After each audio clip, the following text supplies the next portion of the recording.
Foundation. I'm the manager of the Canadian Women's Foundation Partnering for Feminist Entrepreneurship project, which is funded by the Government of Canada's Women's Entrepreneurship Strategy, administered by Innovation, Science, and Economic Development. We're super excited to have you all here today as we explore all things social media marketing. Before we dive in, let's take a moment to acknowledge that our work takes place on traditional First Nations, Métis, and Inuit territories. We are grateful for the opportunity to meet and work on this land. However, we recognize that land acknowledgements are not enough. We need to pursue truth, reconciliation, decolonization, and allyship in an ongoing effort to make right with all our relations. If you would like to learn more about the land that you are on, please follow the link in the chat to nativeland.ca, where you can search your city or town and see whose traditional territories you call home. If you're having any technical issues, please feel free to pop a note in the chat and we'll do our best to assist you. Throughout the workshop, our excellent facilitator, Shaleen, who you will meet in a moment, will be prompting you to complete the worksheet for this session. You can access it in your preferred language via the link in the chat box. Please go ahead and access it now and message us if you have any difficulties. Now, please help me welcome Shaleen Ratansi, expert consultant, founder, and CEO of Aiya, and our fantastic facilitator for this afternoon. Off to you, Shaleen. Thank you so much, Bella. Thank you to everyone who's attending today. So glad to be here and speak with all of you. My name is Shaleen Ratansi, as Bella mentioned, and we're going to get started with our social media workshop. As Bella mentioned, you do have a workshop or a worksheet that you can fill in as we go through this course to help give you some clarity and answer some questions about your business and your social media platform. If you did not print or cannot access the form, the digital version is great. And there may be times where you need to take some more time to think about the answers a little bit thoroughly. So what I suggest is using bullet points as we go through the course and then come back to it when you have some time to properly flesh out your answers. All right. So I'm going to share my screen so everyone can see what we're talking about. That might help, right? Okay. Are we good? Everyone can see my screen? Right. Okay, so how many of you have heard that or have assumed you have to be on all social media platforms to launch your business? Drop a yes or no in the chat for us. And I'd love to hear your feedback, because as a business owner myself, I used to hear this a lot. And today we are going to tell you if this is true or not. Okay. Oh, yes. No. Yes, I think so. Oh, a lot of people. Yes. Okay. I've been told the same thing. So not so much anymore. Yes, but recently picked the one that aligned most. Oh, I love that. Okay. So how many platforms are you currently on? We're going to take a little poll here. You're going to see it pop up in a second. And I'd like you to select how many platforms your business is currently on or that you signed up for. So the options are none, 1, 2 to 4 platforms, or 5 or more. So just take a minute and vote, and we're going to see everyone's answers in a few minutes here. A lot of people, when we're starting out our businesses, we think, okay, let's sign up on all of them and then decide. Or as we've seen that people give us feedback saying, in order to launch, you have to be on Facebook, on Instagram, on TikTok, on Snapchat. This is the latest. That's the latest. And so we get flustered and we sign up for everything, and we try our best to do it all, right? Okay. So has everyone voted? Awesome. Let's take a look. Okay, so 5% of you aren't on any, so this is good. Fresh start. You'll have a lot of good info from this course to help you get there. 1 is very good. It's a great place to start, so you're not overwhelmed. 2 to 4 and 5 plus. Wow, 10% of you are on 5 or more. Okay, I don't know how y'all do this, but wow, hats off, kudos. Okay, so today we're busting this myth that you have to be on all the platforms. The thing you need to ask yourself first and honestly answer is, how much time do you realistically have to commit to social media? As entrepreneurs or business owners, you have many hats to wear. You wear all the hats, right? And so every section of your business requires your attention. And so working with various size companies, small to large, the one thing they have in common that I've encountered is that social media is always that one aspect that gets overlooked. So it's overwhelming. You don't know where to start. Most of us aren't really familiar with the ins and outs of social media. So you have to realistically evaluate how much time you can afford to allocate to social media. There is no right or wrong answer here, okay? So the next thing I'd like you to ask yourself, what are your skills? Knowing your strengths and weaknesses is very important. If you are not strong in social media, that's okay. You're strong in other places. So you may want to hire someone or outsource your social media work. If you're outsourcing social media, what is your budget? What will they handle? What will you be required to handle? These are important things to know when you're outsourcing or hiring someone. Based on these answers, it will help you determine which and how many platforms to be on. There are so many social media platforms on the market and new ones popping up all the time. But today we're going to focus on the most popular and current platforms. So Facebook, Instagram, X, which is formerly known as Twitter, Threads, TikTok, YouTube, and LinkedIn. I will take you through their main features and what makes them different from each other.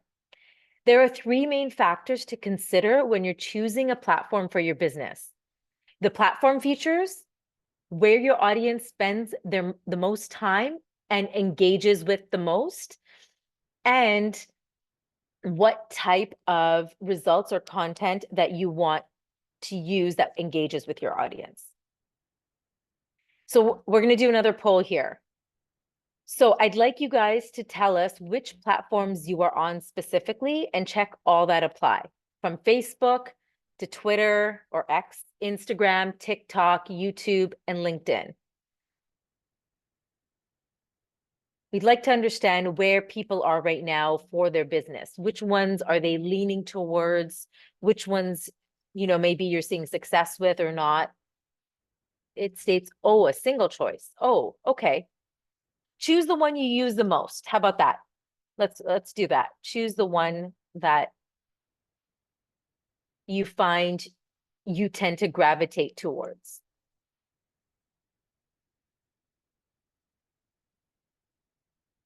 The ones who are on 5 or more, you can drop it in the chat. I'd love to hear it.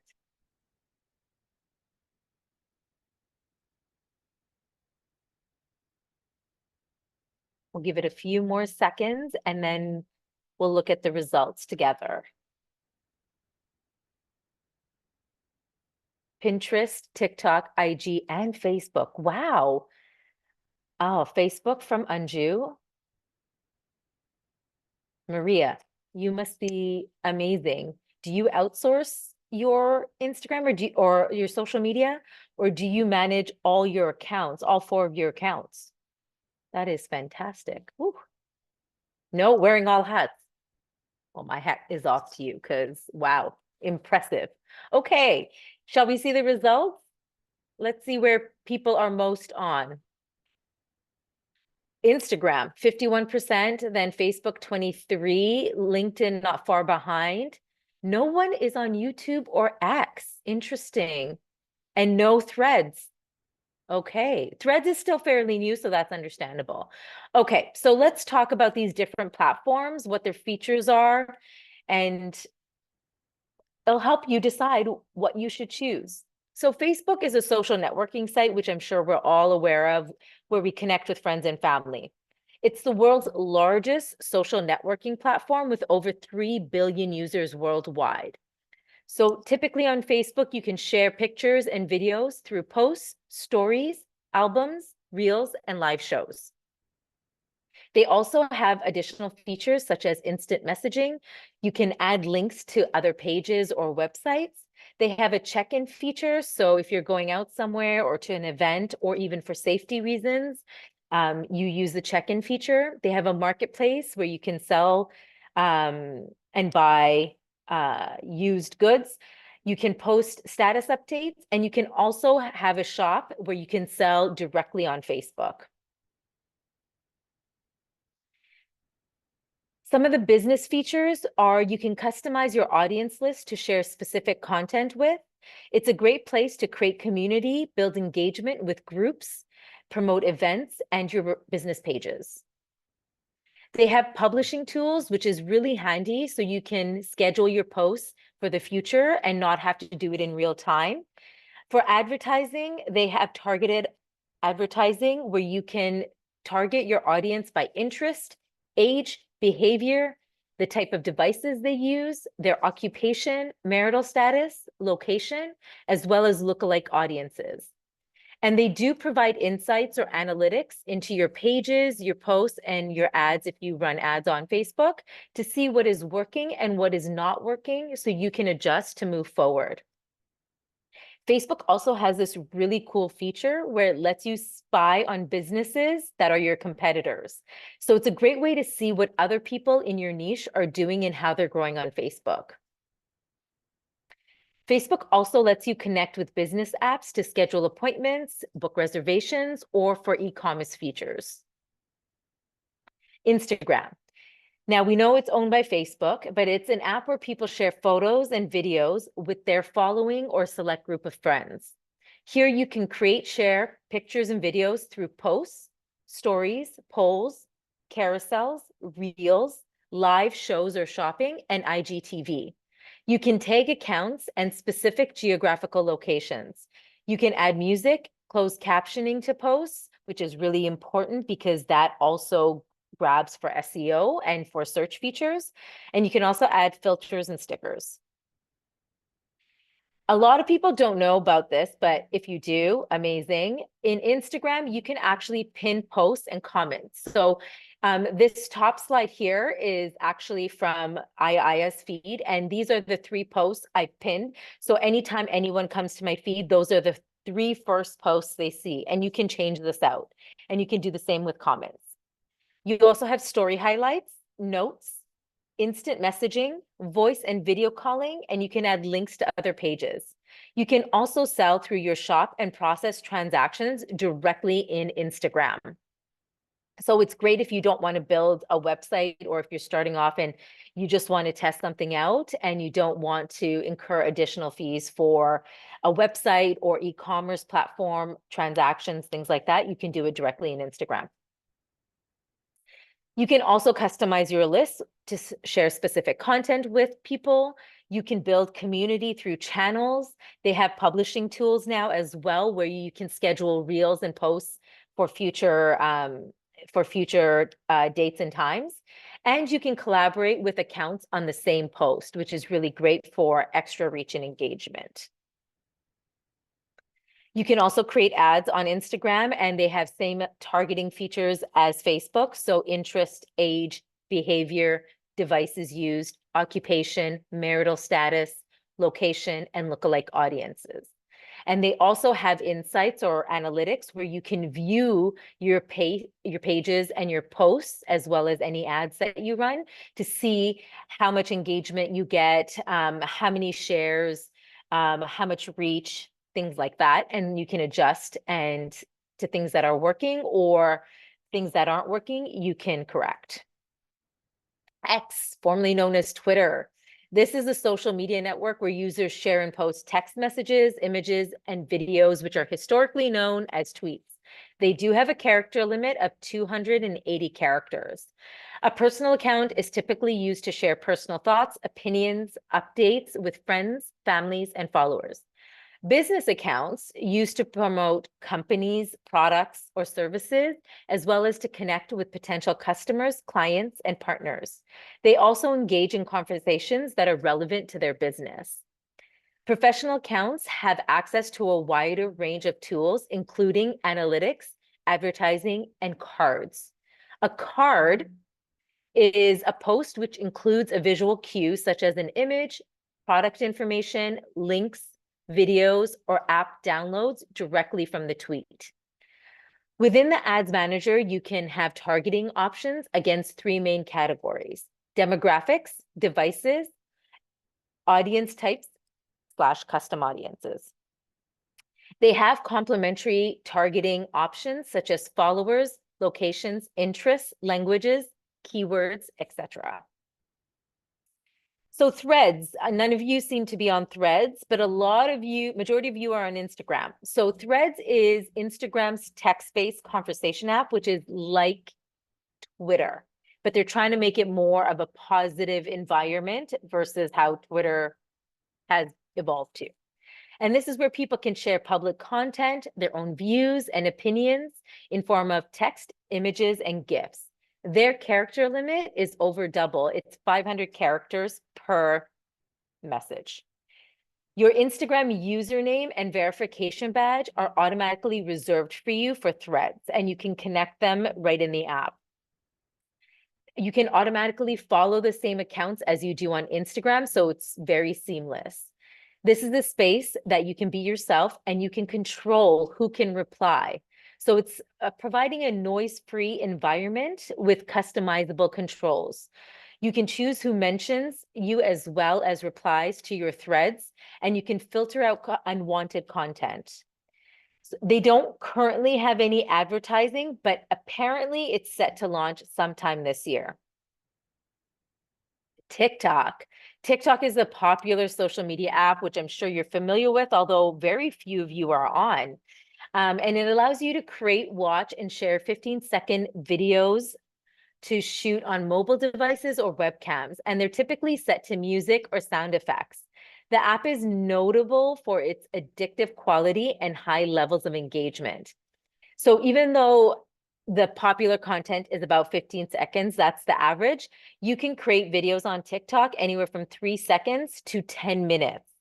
And you can create, edit, share, discover, and watch videos directly in the app. You can add effects, filters, backgrounds, music, and stickers to all your videos. And you can collaborate on content, even collaborate with a split screen with another creator in different locations. You can live stream on TikTok, and hashtags are a key part of viral trends, challenges, and how you find your community. Once you've shared, people can like, comment, download, or share your video. Content is found by users in 3 feeds: the Friends tab, Following feed, and For You page. YouTube. None of you were on YouTube, which was really surprising to me. It's not a bad thing, just a comment. YouTube is a free video sharing website that makes it easy to watch videos online. And most of you may not know, but YouTube is the second largest search engine after Google. So you can create and upload your own videos to share with others on this platform. And it's used to entertain, educate, inspire, create community, and economic opportunity. You can search and watch videos. You can create a personal channel. You can upload videos to your channel, and people can like, comment, and share videos. Users can subscribe or follow other YouTube channels and users. You can create playlists to organize videos and group videos together. I'm not sure if any of you know this either. This is a really cool feature that YouTube has. You can display a graph on your video along your timeline, and it shows you the most and least popular parts of your content. This is really useful, especially if you have a really long video that is a tutorial or something, where you can hone in to what people are really targeting about that content. Business accounts have additional features such as banner images, featured videos, and a lot more. You can add video cards to the end of your screens, which encourages your users to take action at the end of your video. They do have targeted ads, similarly as Facebook and Instagram, through age, gender, parental status, household income, and demographics such as students, homeowners, or new parents, and much more.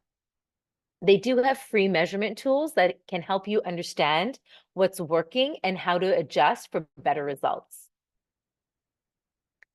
LinkedIn. LinkedIn is the largest professional network on the internet.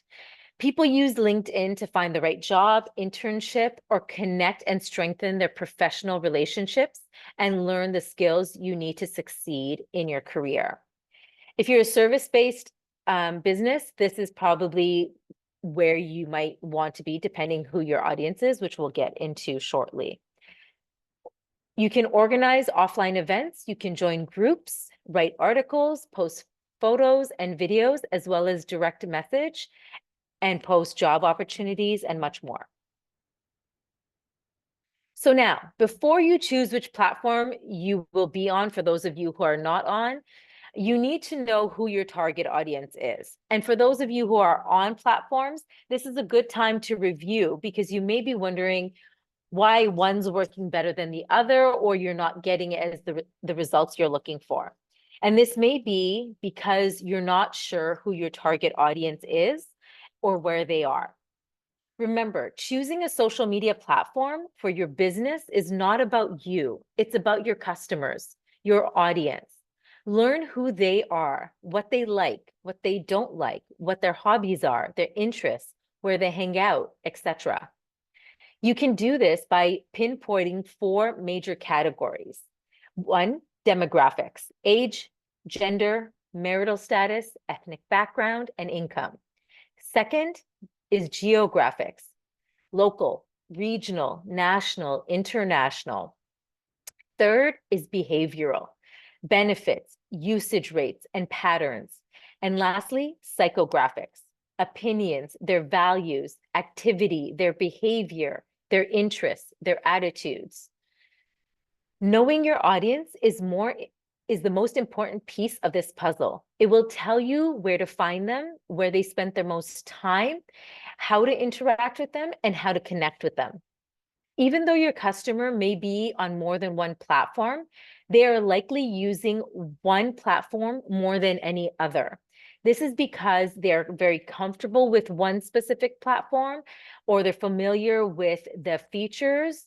They like the easy to use-ness of the platform, the familiarity with it, and they like how people communicate on that platform, or they use it for a specific interest, such as to find your business. Knowing which platform your target audience is on will determine which platform you should be on. So now that we've narrowed down which platform, we know where your audience is, the thing you need to do next is set goals. Goals are very important to any business. Social media is a marketing tool, which is no different than any other business tool you use. In order for it to be effective, you need to outline what you'd like to achieve on social media. Set realistic, attainable goals and attach numbers to them so you know how you are doing, if you're reaching them, if you're far from them, and how you can adjust to evaluate. If you're creating awareness about your company, one goal you might want to set is, for example, to get 50 new followers per month. If your goal is to interact with your customers, then you might want to set an engagement goal of 2% or more. If you're looking for testers, for example, for your product or service, you can set a goal to have 25 new participants to sign up for your trial. Once you have outlined these goals, create a strategy that will let you achieve them. Make sure you include all of the features on the platform so you can maximize your reach to your audience.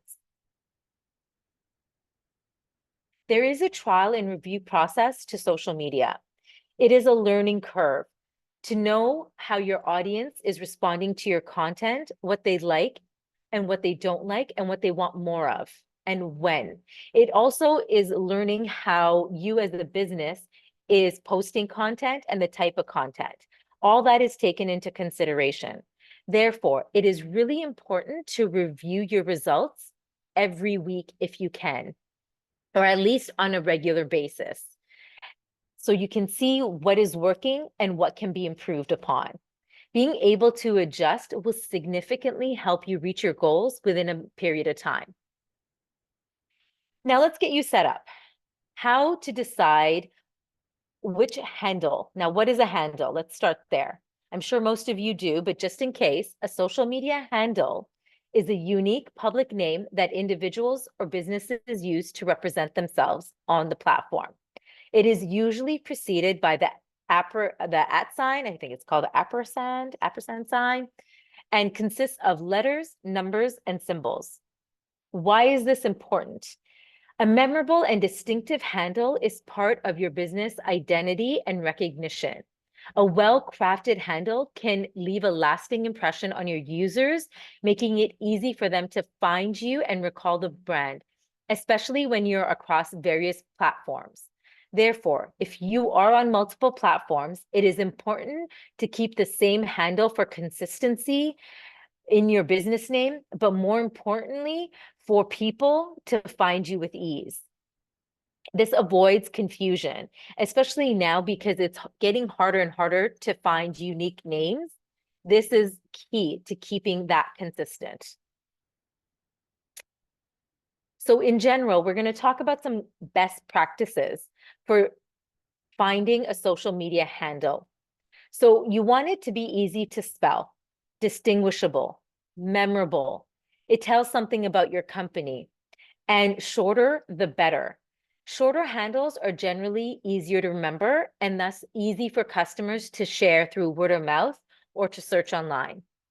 Keeping your social handle to about 15 characters or less will help your social media identity stay clean and concise. Long words strung together are hard to read or understand. For example, this is Dermal Pro Clinical Skincare. And I can say that with ease because I wrote this and practiced. But if I had to look at that quickly, it would just be a bunch of letters strung together. So if you have a long business name, here are some options. You can add an underscore or a period to create some visual separation in your handle. So here we've done Dermal Pro underscore Clinical Skincare. This is so much easier on the eyes, and it creates a break and a gap so people can read what is really there. Before you finalize your handle, check its availability across platforms. Even if you're starting off using only one platform, you can sign up and secure your handle on other platforms. So when you are ready to grow and expand to other platforms, your handle is secure and waiting for you. For example, if you're on Instagram and you use your company name, do not use your personal name on X or Threads to represent your company. Everything should stay as close to the same as possible so it's easy for people to find you. Align your handles with your business name and domain name or your web address. One tip is to make sure people remember your website name is to add .com or .com to your social media handle, such as made.com, okay? If your first or full name is taken and you're a service-based business or a business that uses your name, there are some workarounds that you can use if your name isn't available. You can get creative. You can put the or I am. So example, I am Ria Shah. You can add location, for example, Aisha Fung, NYC, or MTL in our case. Actually, we're across Canada, so there's a lot of cities here represented. You can be playful and add, hey, or who is, and then you can put your name. Call me Sandra. You can add your credentials if you have something like PhD, so Lara PhD. You can also write what you do. So if it's short and you want to keep it concise, talk about what you do. So for example, Sarah writes books. There are similar workarounds that you can add, such as HQ or Inc. So for example, if you by chance happen to name your business Slack, and we know Slack is a popular app, you know it's going to be taken. So maybe write Slack HQ or involve your team. We are Slack, or try an underscore or a period that we previously talked about. Whichever name or handle you choose, keep it consistent and match it to social media handles across all platforms. I cannot stress this enough.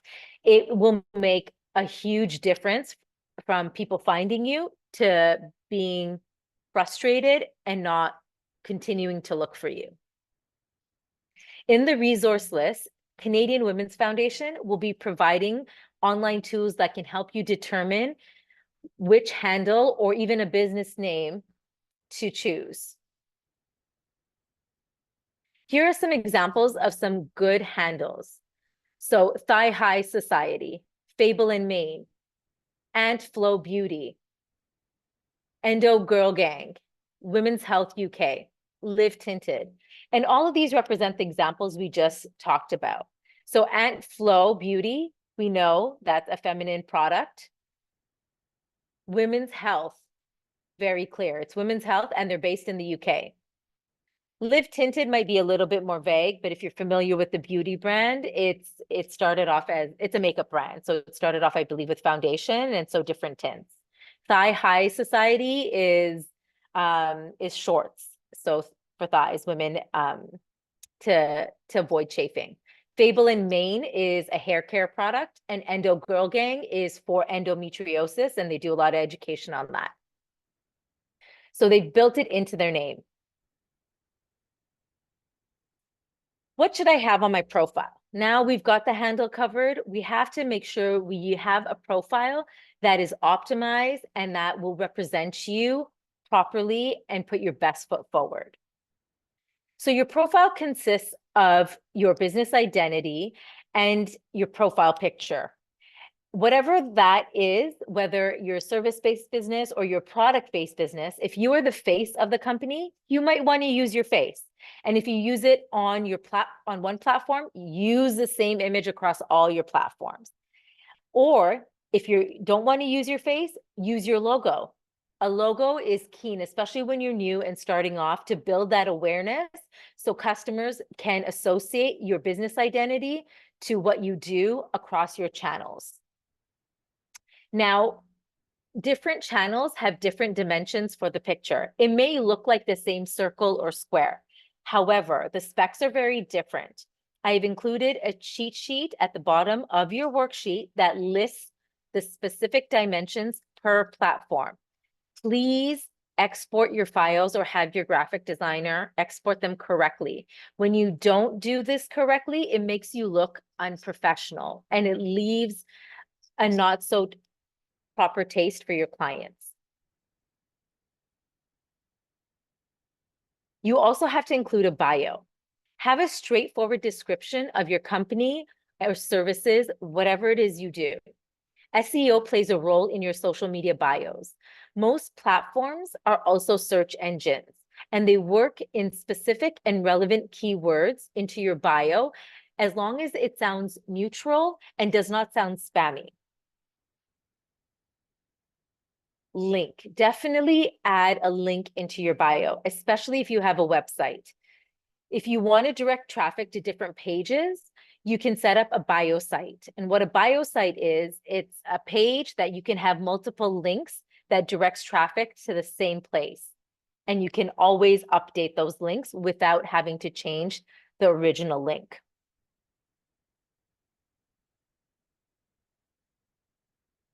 There are options listed on the resource list that Canadian Women's Foundation will supply you, so you have different options. Once you've got your link up, please test your links. A lot of people don't, and they don't realize that they're not working or it's redirecting them to somewhere where you didn't want them to go.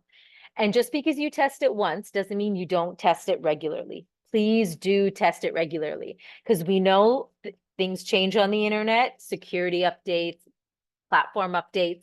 And so there can be things that tend to bug. So it's always good to update and check your bio regularly to make sure everything is working how you want it to, especially when you make updates. Check your grammar. We tend to write things really fast and we look at it even 50 times, and sometimes you're so close to it, you don't see that one mistake. So if you can get a second pair of eyes on it, do that, or use the online tools for spell check and grammatical errors. Because if you do have this, customers and clients deem this source or this business as untrustworthy. So make sure your sentence structure is great and you have your spelling properly.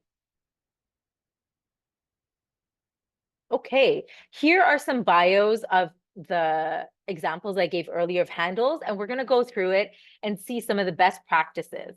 So Live Tinted. This is a clean beauty company. They have their logo clearly identified in their picture profile, and it's very recognizable. So anyone who looks at that can easily identify it on any other platform, website, or in person. Their bio clearly states in short, to the point, bullet form, what they do and how they are different. They have also tagged major retailers where you can find their products, which is genius. And they have a link to their shop. Ant Flow clearly states in their company name. And again, their profile picture is their icon. And it's very recognizable. It's a clear color palette. So you can find that and recognize it anywhere else you see them. They've used emojis to add a fun feel. They've added same-day deliveries, which is a value add for their clients, which is key. If you have something that your clients regard as #1 importance, put that in your bio so they clearly know. They don't have to go searching for it and figure out or ask questions. It's there in your bio. They have multiple links. So they have antflowbeauty.com, and you can see +2 more. So you can do this now on Instagram directly. Before, Instagram did not have or Facebook or a lot of these platforms only allowed one link. This is a new feature. So you needed a bio site if you needed more than one link. Endo Girl Gang. Again, they've used their logo there, which is clearly visible, but they've also done something a little different from the other two. They've stated their category here, and you can choose this when you set up your profile if you want your category to be public or not. And there's this community, and they've listed their goals, which is to educate and support women. They have their founder info, and they have their email here as well. Now, I do not recommend this, as they can direct message you in the app and find it on your website. This is a limited amount of space. If you have the space for it, sure, it's a way to do it. But you want to encourage them to DM you or to go to your website. So think about where you want to direct your traffic flow to, and then decide if you want to put your email address directly in there. Again, there's no right or wrong. It's just a preferential, woo, that was a tongue tie, preferential to what works for you and your audience. Thigh Society. So it says what they do, how they stand apart from their competition. Their bio is super short, as you can see. It's their, what we call the elevator pitch. It's less than 10 seconds, one sentence to the point. They've also tagged major publications they've been featured on, and they have a link to their bio site. This one is Linktree, and I think someone in the chat said they love Linktree, and yes, it is free, and there are upgrade options. Fable and Maine, they have an iconic logo.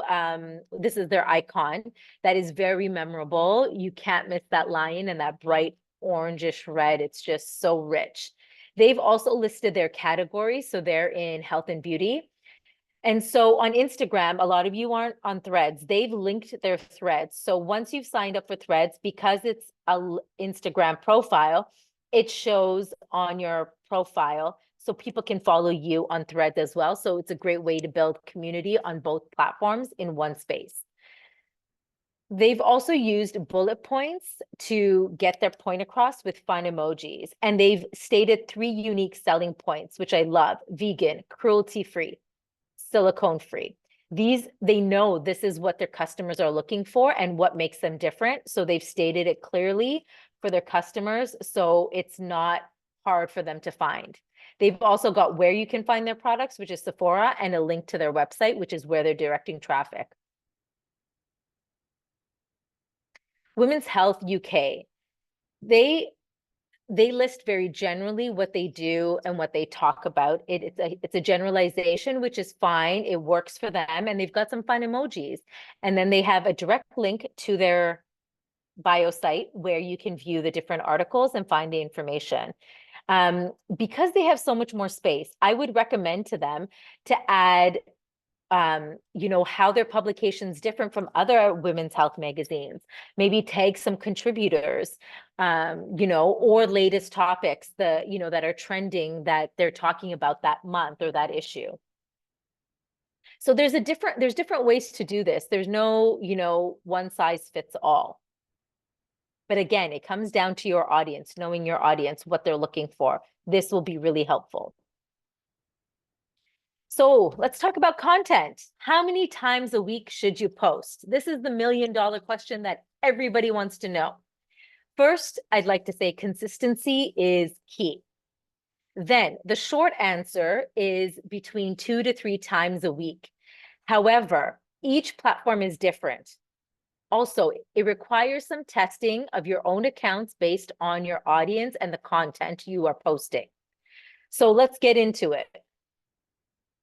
Social media platforms are consistently updating, adding new features, and changing the rules of engagement. So for Facebook, experts recommend posting 1 to 2 times per day to help you stay present in the mind of audiences, but not so far as to overwhelm their feeds. Instagram, at minimum, you need 3 posts per week, up to 5 posts on Instagram. And they recommend you use a mix of media posts between carousels, reels, static posts, etc.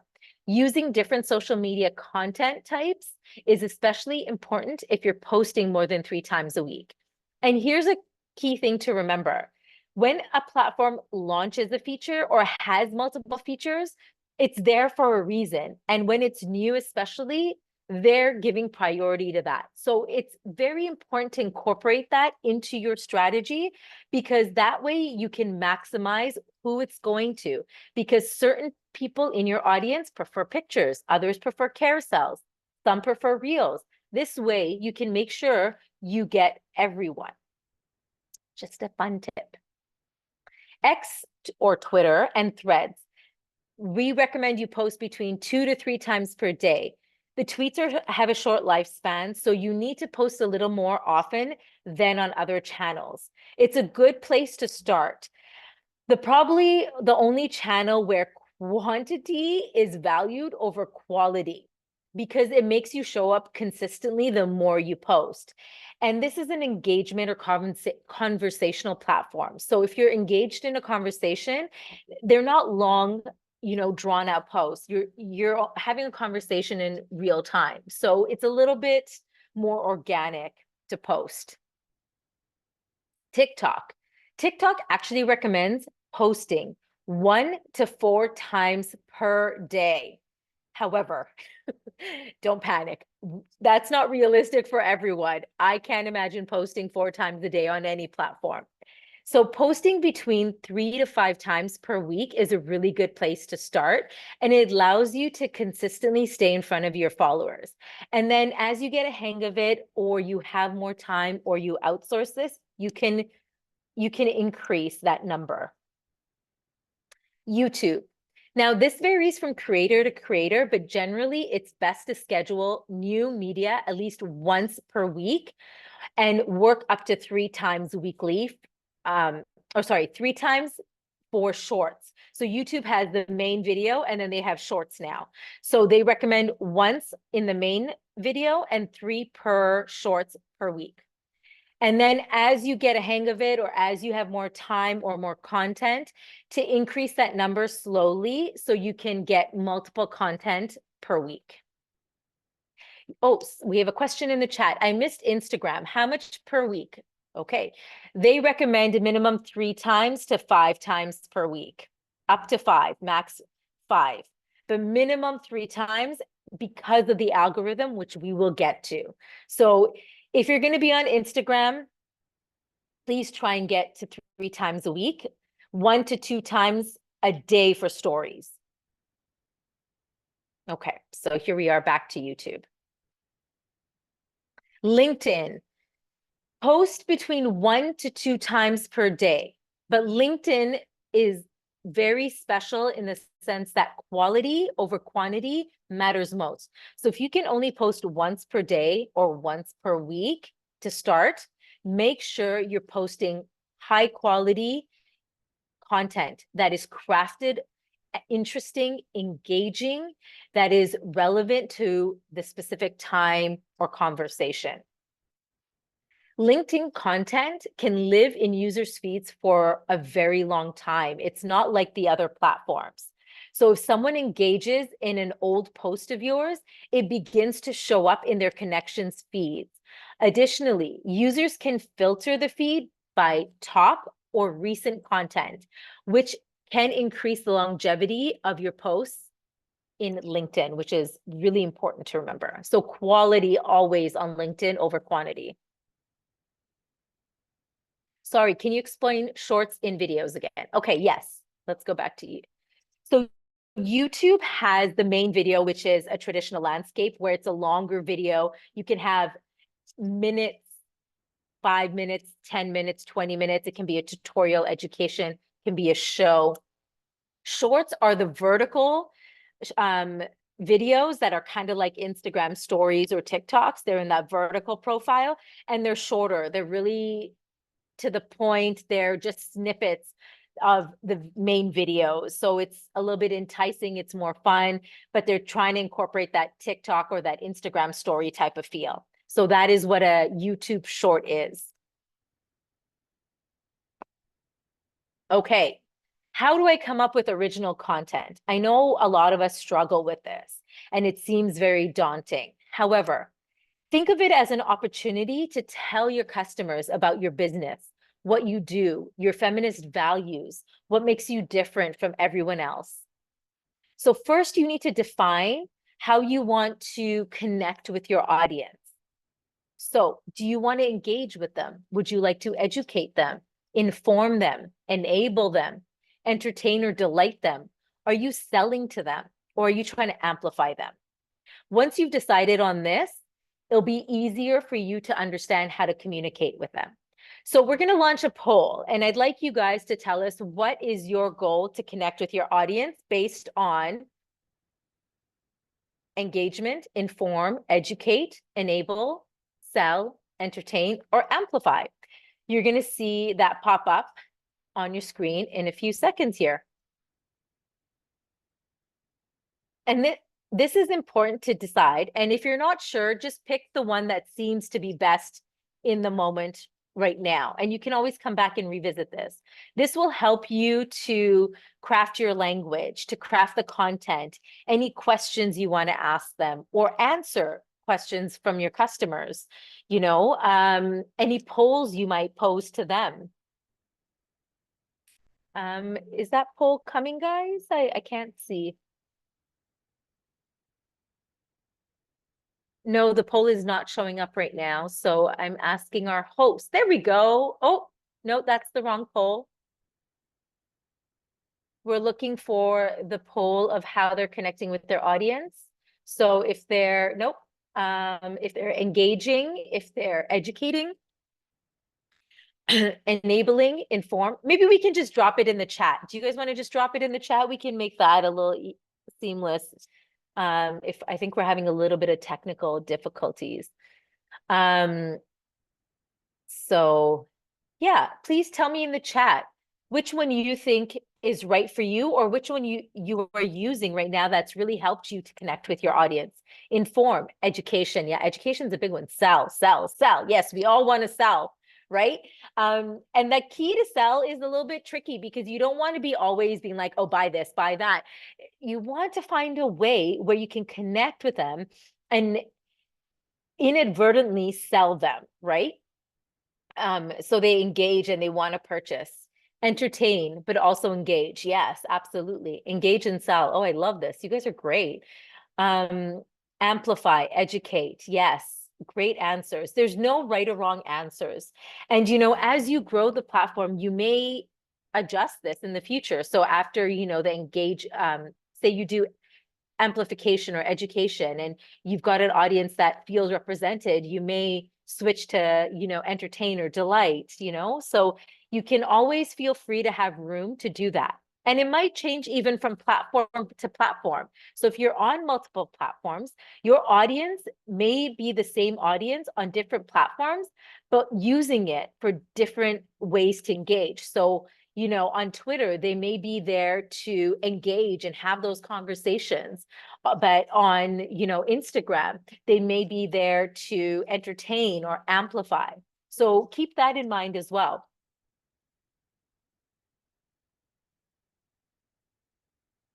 Okay, awesome. Thanks for that, guys. I love the engagement. Okay, so use information about your business to turn into content for social media.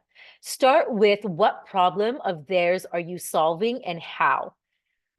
Customers love this because it tells them clearly in short form what their pain point is. They feel seen, they feel heard, and oh my God, there's a solution. You're providing a solution. Yes, I want to learn more. I want to know who you are, what you do, and how you can help me solve this problem that is so painful. So always tell them. And this is something you can repeat constantly, and you can find different ways to do it. You know, even if it's just changing the background color or changing a few words. This is because people will not scroll down to the bottom of your feed to find that first post. These parts of your business, we call repeating content. You want to constantly repeat it. So as new people come across your profile, they get that information. It's not just a one-time done thing. So keep that in mind for everything we're about to talk about. Problem solving and how, key. Okay, so we have a question in the chat. So before I go to the next one, what if you're an artist and you're just selling paintings? Okay, so what type of style of paintings are you selling? Is it not a popular style? Is it a popular style? You know, maybe talk about your art and what inspired you to create it or what was going through your mind. There's always a pain point for your customer, no matter what, even if you're an artist, right? There's something that they're looking for, and that's why they want to buy your art. But if you don't know your audience, you won't know what that pain point is. Maybe there is a lot of style of your art, for example, I'm not sure, but they can't find it. So maybe you're solving that pain point of having it easily accessible, purchasable. Maybe you frame it. Maybe you deliver it by hand. I'm not sure. But you know, that's the key piece, is knowing your audience and what that pain point is and what you're solving for them. My pleasure. Okay, next is your USPs, or your unique selling points. This is your gold. These are golden nuggets. You should know what your solution is and what makes you different from your competition. And this is what you brag about. And it's not bragging if it's true. So brag away. And again, keep this constantly in front of your customers. Find ways to share it. You know, testimonials or user-generated content. If you have a group of people that are trialing your product or service and rave about it, ask them to do a 10-second film or get them to write down a testimonial and leave you a Google review. And you can turn that into content, whether it's in text, video, or an image. Company pillars. Communicate your company pillars, your mission, your purpose, all these things. If you do not know what your company pillars are, it might be because you haven't done a proper company identity. And this is very important. This is what most people call branding. We don't like that term. For those of you who were with our previous webinar, we know that that term is comes from has a lot of history with it. And so we've changed it to company identity. And your company identity consists of also your visual identity, but also the problem you are solving, your audience, who your audience is, your competitors. And these are all your foundational pillars that help you build your business and give that foundation so it sets you up for success. So if you haven't done this, drop a message in the chat with your contact information, and we can get in touch later and talk about this in further depth. but your mission, your purpose, your values, your feminist values, this is all part of your company pillars, and this is a great place to communicate it. Again, okay, so feminist values. We all know what our feminist values are, right? We're there to serve a purpose, a greater good, help the community, you know, and a lot of us have started our businesses because we've been in that pain point where we haven't felt represented, we haven't felt serviced, you know.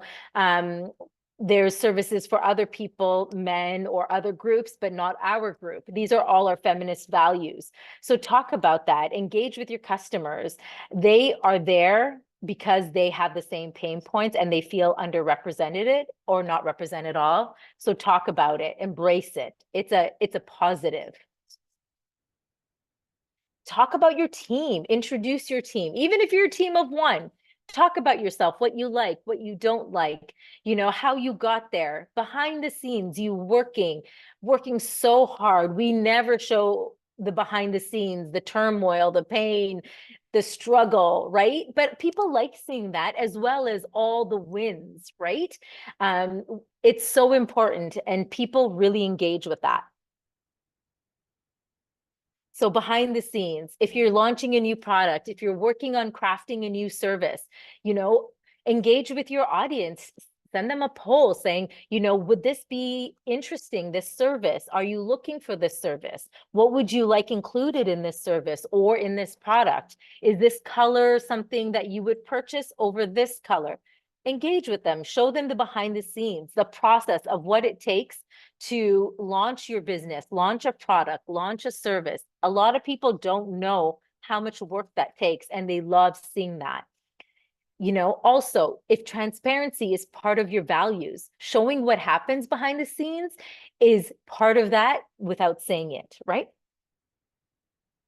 And obviously talk about your products and services, engage them, entice them with photos or information, you know, stop them in their tracks. You know, it might be a meme, it might be a funny joke, you know, or it might be a hard truth bomb, whatever stops them and gets them to click, right? But again, knowing your audience and that tone, that will help you craft that. Keep them in the loop of what you're working on, take them through your process, any developments, and educate them if that's what they're looking for. Topics that, you know, really intrigue them, that break them apart to spread over. If it's a story, you can break it apart over multiple posts. If you're launching something or if something's coming soon, including if you're getting a certification, you know, tell them about that. It's really important. They want to hear about all these cool things that they might not have known about. A comment we have, I work in DEI, so I'm assuming that's diversity and inclusion, and totally get that society has kinds of programmed us into certain terms. It's habit. I had it too. I offer a few gender neutral alternatives to guys, like folks, or everyone. Perfect. Perfect. That's something you can talk about on your feed or engage in that conversation if you're on Twitter or Threads and see what people are saying and how they feel. Love it. Thank you for the work that you do. It's so important. Okay, the infamous algorithm. I know y'all have been waiting for the algorithm because we always hear you have to catch the algorithm. It's always changing. But do you know what it is and what it actually does? You probably guessed it. There's a poll coming. Yep. So I'd like you guys to tell me if you know what an algorithm is. Very simple. The poll should show up yes or no. We'll give it a couple seconds if we're still experiencing technical difficulties. Oh yeah, there we go. We got it. So do you guys know what an algorithm actually is, or we just know it as a buzzword because we hear it? Oh, the algorithm changed. Oh, did you hear? They updated the algorithm. Here's what you need to know. But do you know what it is? Let me know. We'll give it a few seconds and then we'll see the results, because honestly, it's like this sort of Yeti type of thing, right? Where it's a pink elephant in the room and we just hear it, but we don't know. We don't know what it does. We don't know what it is. All right. Do we have, can we see the results, team? Yes. Oh, wow. 41% of you. Awesome. Kind of. Yep. 52%. No, 7%. Yeah. All right. Well, we're going to get into it. I'm going to explain to you exactly what an algorithm is. You ready? So in social media, algorithms are essentially rules and signals and data that governs the platform's operation. These rules, signals, and data determine how your content is filtered, ranked, selected, and recommended to other users. In some ways, algorithms influence our choices and what we see on social media. Social media platforms are consistently updating the algorithms, adding new features, and changing the rules of engagement. What worked last year may not work this year. What might work today becomes obsolete tomorrow. And of course, the algorithms of social media companies are different on every platform. And they are based on machine learning. And they have a set of factors called ranking signals, okay? So these signals are used to rank the value of each individual piece of content that each user at a specific point in time posts or engages with. The overall function is so they can scan the whole pool of content, which is ginormous, that is available, and then score and rank it to determine what should appear in the user's feed. Yeah? Y'all with me? Was that too technical? Let me know if you have questions, drop them in the chat. So now we're going to get into each platform because each platform is different. Okay. So Facebook's ranking signals for the algorithm. Your feed will be primarily filled with content from people and pages you follow and interact with. So encourage your followers to engage with your content because the more they engage, the more they'll see it. Okay. Content type. Users who watch videos will get more videos. Users who interact with photos will get more photos, etc. So remember, this goes back to when I had given you that tip. There's different types of content that each platform has ways to share. Use all of it because different people engage and prefer different content, but they're all part of your audience, okay? User engagement. This is a prediction of your likelihood to comment, like, or share a post based on your past activity, okay? And relevancy. This is a guess of how meaningful users will find your post. So that's how Facebook works. Now, Instagram is a lot more complicated. So we've learned Instagram has a different algorithm because of its platform, but each type of content has a different ranking signal, okay? So the user feed is based on their activity. The content that the user likes, shares, saves, or comments on, okay? Posts. Post popularity is first here. How many people interact with your post and how quickly? So when you, as a business owner, are posting something, you want people to react and comment, share, like as fast as possible in real time, okay? Because that affects how quickly the algorithm shares it, plus a few other factors like date, time, and location. Now, the account determines how interesting the user might find your account that you've posted the content. So as a business owner, your account will be recommended based on if the user will find your content interesting based on previous content similar to yours that they've liked or engaged with. Okay. Your history with an account, such as a business account. You're more likely to see content from people you follow, message, and engage with. which makes sense because the users are interested in your feed, in your account, in what you do. So the more that they engage with them and interact, if you send them messages or notes, things like that, the more of your content they see. Instagram stories. Now, this is a little bit different. It's sorted by priority of stories by accounts you follow. So not just by the accounts you follow, but the viewing history. So if a user always watches your content and views it in its entirety, so the whole length of your story, it will move, your account will move front to the front, okay? And if your user, your customer, doesn't view your stories very long or skips through, it will move to the back, okay? If they skip it, it will move to the back of the line. So you want to make sure it's not too long, it's short and to the point, and people will watch it. And if you've got multiple stories a day, they're watching it all.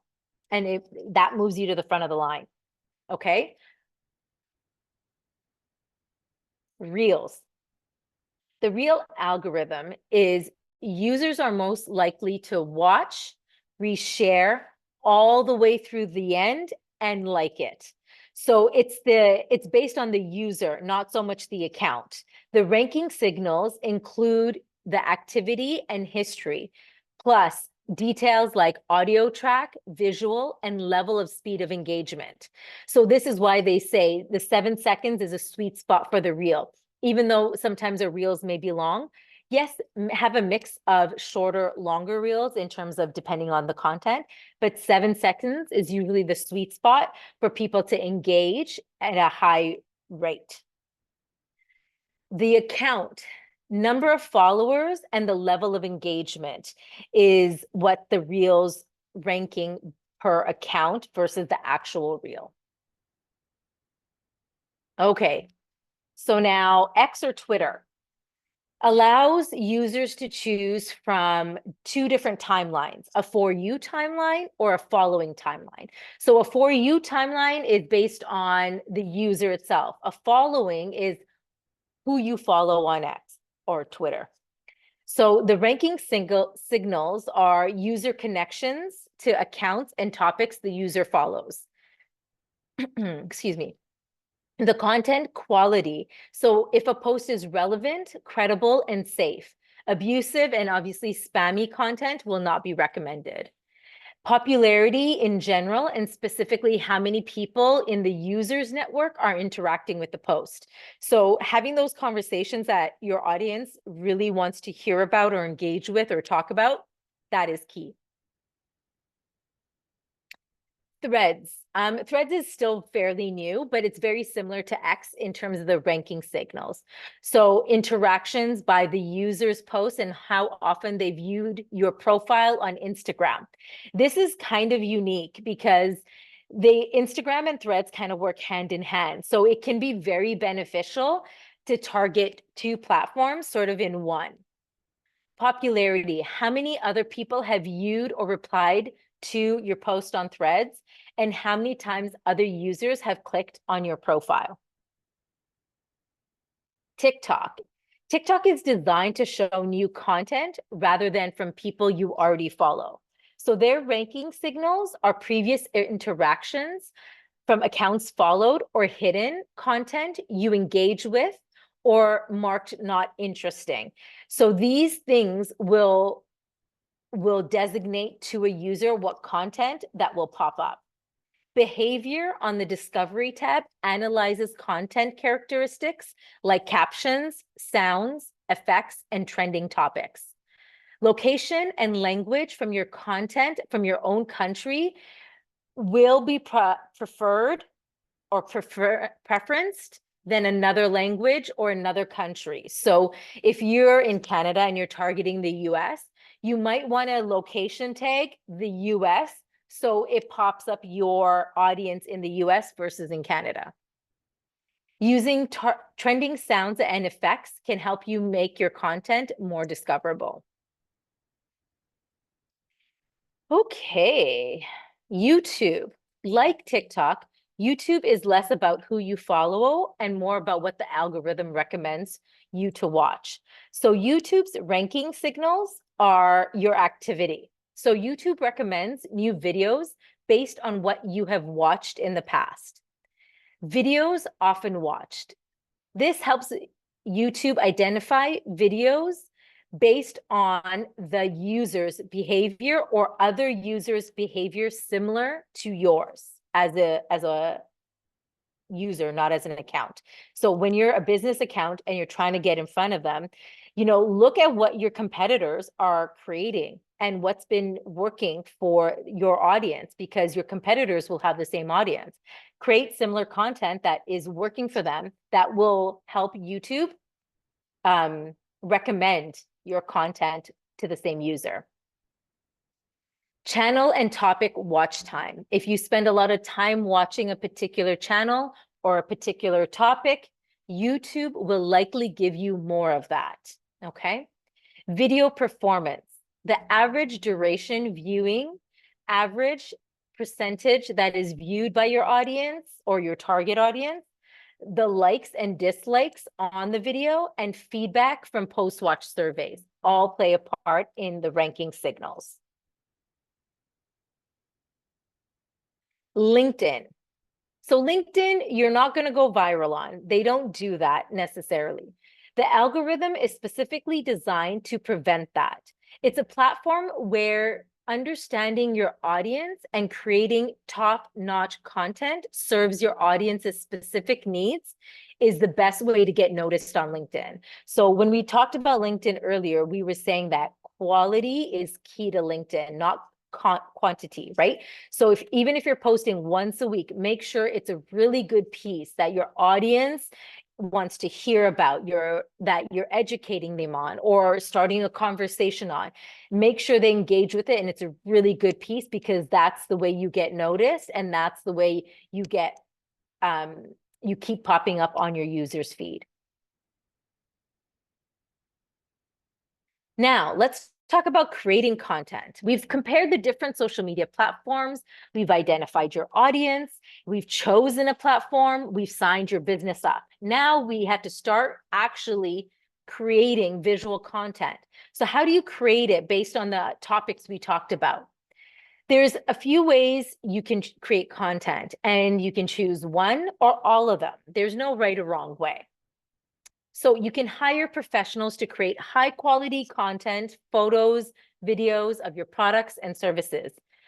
Or you can do it yourself, shoot content yourself. And in order to do that, you'll need a camera or a phone, a couple of lights, any props that you want to use in your video or photo, and then any photo or video editing tools. You can also use stock videos or photos. There's an unlimited amount of free and paid content to choose from. And now with the AI tools that are popping up, there's an infinite amount of things you can do or create and even edit with AI for images and video right from your computer. It's not a perfect science with AI. I think you have to really play with it and, mix it with either stock or creating content yourself or professionally. If you need help with this, drop me a message in the chat with your email address, and I will reach out to you and we can provide you some tips. There's a list of editing, designing, and AI tools in the resource list that the Canadian Women's Foundation will be sharing with you.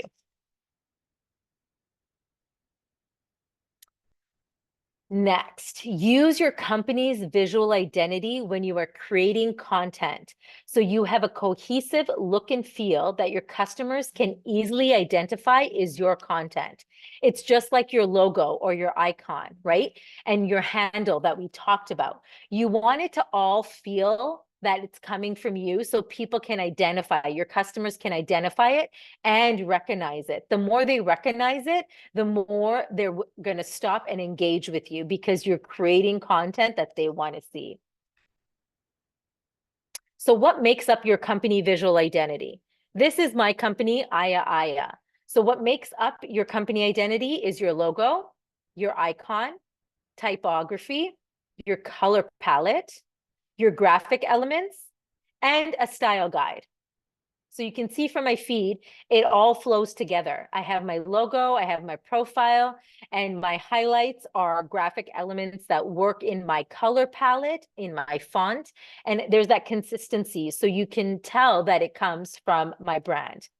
If you do not have this done yet, I highly recommend hiring a professional to create your visual identity, because this is your perception. This is your story and your visual impact that resonates with your clients. Again, happy to have a conversation about this and give you some tips. And if you need to someone to do this for you, we can talk about that. So drop me an email, your email address in the chat. Now, safety on social media is a real thing.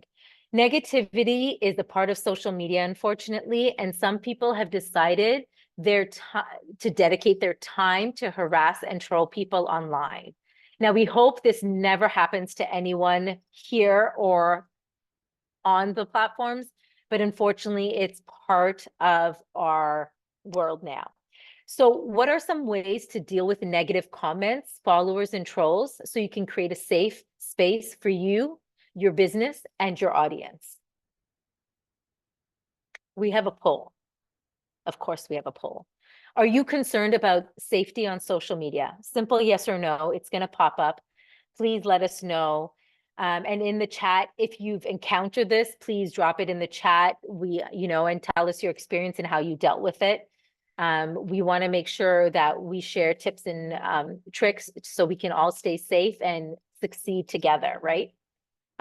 So I hope most of you have never or none of you have encountered this, but it's always best to be prepared. And once you're educated on it and know how to take action, then you're not so frustrated and scared and angry when if and when it does happen, but you're prepared and you know how to handle it, which will be great. Okay, can we see the results? Do we have results? So 68% of you are worried, yeah, and 32 are not. Okay, that's really interesting. Wow. Okay, so let's talk about it. And like I said, let's be prepared if and when that ever happens and we know how to approach it. So first, evaluate the post. If the post is vulgar, I would suggest deleting it or hiding it and not to engage. But if it's just mean or ill-informed, you might want to respond and correct them. In order to respond, you might need to take a minute. You don't have to do it instantly. Take a breath, right? So let's think about it. I know sometimes I can be very reactive, so I like to step away and I like to come back. So first, I recommend not to be defensive because that can hinder us. Be respectful. Even if they're not, let's be respectful and show them how to lead by leading as an example. Evaluate each comment for legitimate feedback. This means genuinely and objectively evaluating the hateful comment before hitting reply and reacting. There may be a nugget of truth hidden, and if there is, take it to heart and respond accordingly. We're all human. We all have mistakes, but we learn from it. And if we acknowledge that and accept it, that creates an open space for communication, which is nice. And hopefully next time they'll be a little bit more polite in responding. Accepting responsibility and apologizing is a business superpower that shows accountability and brings credibility and respect, especially if transparency is one of your values, okay? We can all learn from each other. Practice calmness. Be unoffendable, just let it roll off you.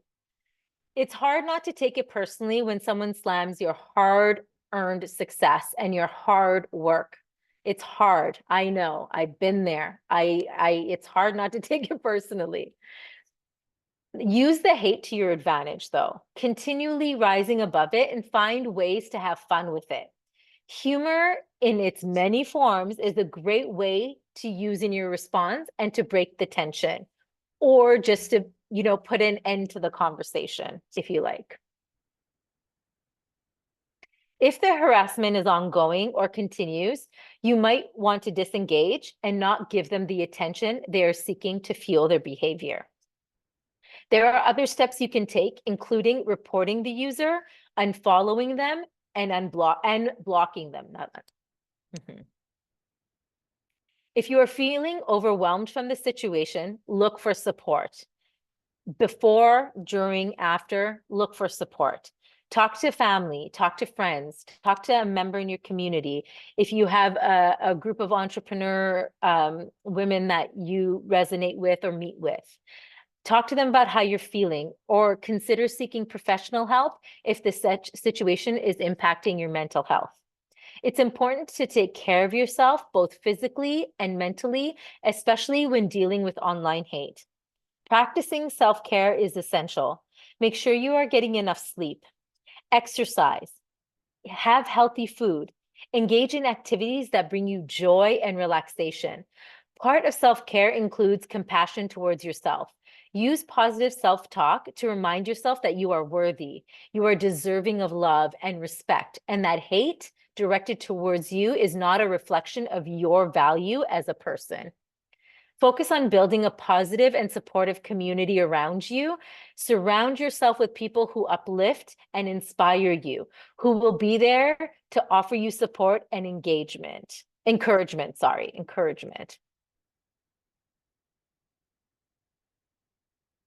And that concludes our workshop.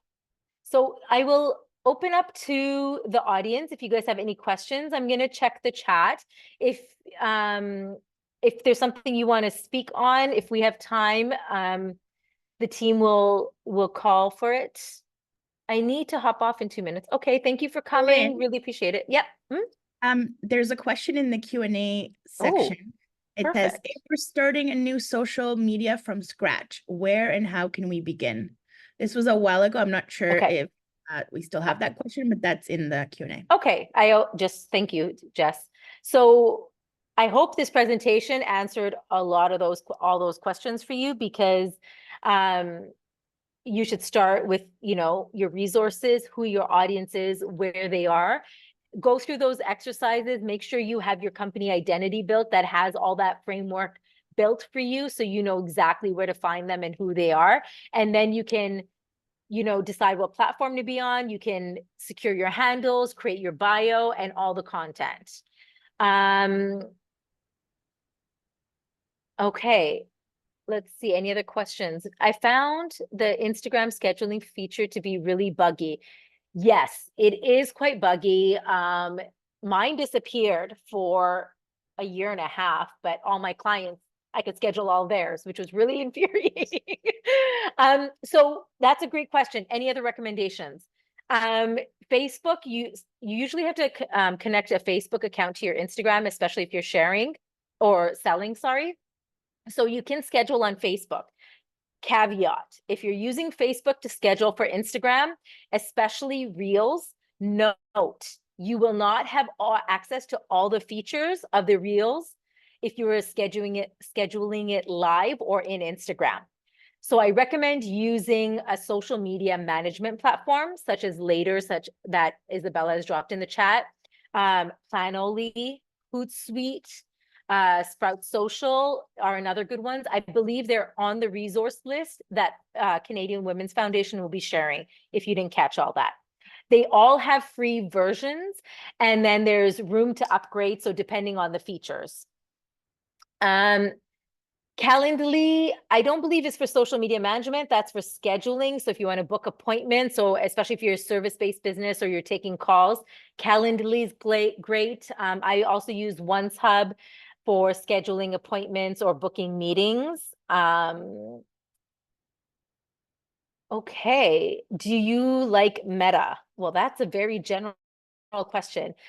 So Meta is the corporation that owns Facebook, Instagram, WhatsApp, and a lot of things. Whether I like them or not, that's a really interesting question. I don't think I've really thought about it too deeply. They are the leading in social media. They've been very innovative and, capturing us users and audiences alike. So they're very forward facing that way. what do you use for captions on Reels? Great question. So if you need help creating copy, or coming up with ideas for copy, copy.ai is something I use. I know a lot of people use ChatGPT. Copy.ai lets you select what you're writing for, and you can type in a couple of words and generate, and it'll help you generate a caption. So that's really fun. And they do have a free version that you can use.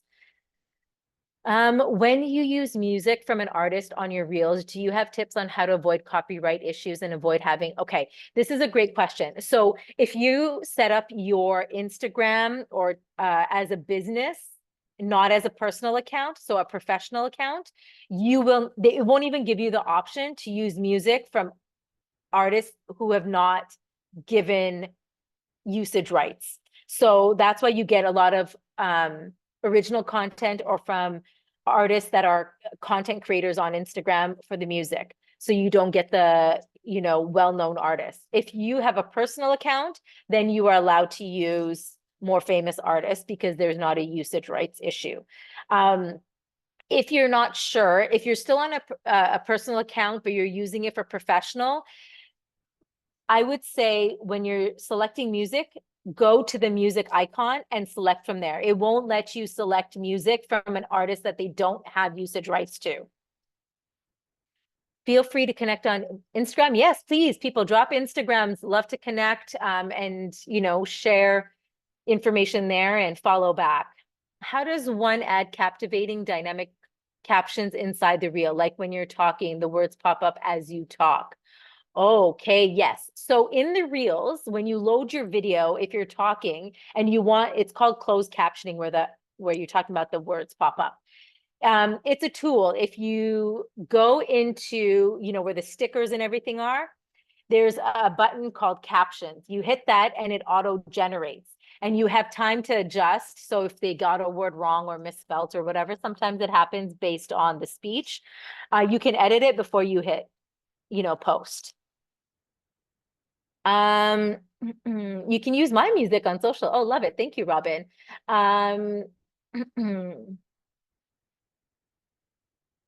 How do you guys find me? Oh, great question. Thank you so much. Here, I'm gonna go to the next slide. Oh, sorry, that's so this is how you can find me. I haven't posted my Aiya handles here, but if you'd like that, I can drop it in the chat. Please do follow. My website is not listed because it's currently a work in progress right now. I'm updating it, but that will be coming very soon. So stay tuned and follow me on Instagram and I will launch that. Oh, thank you for the session today. Thank you for coming. I hope this was really helpful. Oh, thank you. Thank you, Jess, for confirming that it's on the bottom of the worksheet. Are there any other questions? If not, I just want to thank everyone for coming and the Canadian Women's Foundation team for their hard work in organizing and having me today. It's been so much fun working with you guys and being able to share with my fellow entrepreneurs.